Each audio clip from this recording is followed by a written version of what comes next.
তো বন্ধুরা, এই যে চলে আসলাম খেতে, বসে পড়ছি আমি আর বৌদি। বৌদি দেন, আপনি নেন আগে।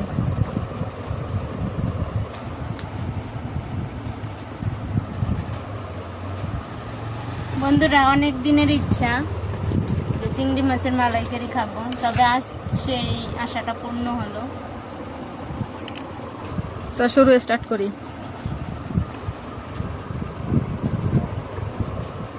তার বাবার বাড়ির চিংড়ি, বৌদি বাবার বাড়ি গেছিল, নিয়ে আসছে।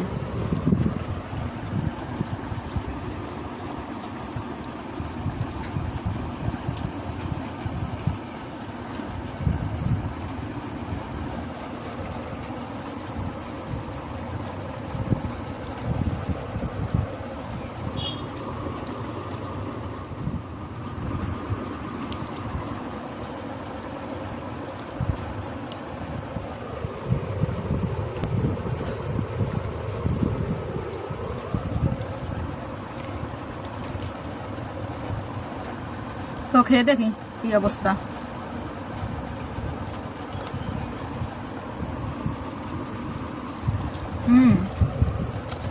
দারুণ। মালাইকারি কি দারুণ হইয়া পারে, নারকেলের দুধ দিয়ে রান্না, সেই স্বাদ।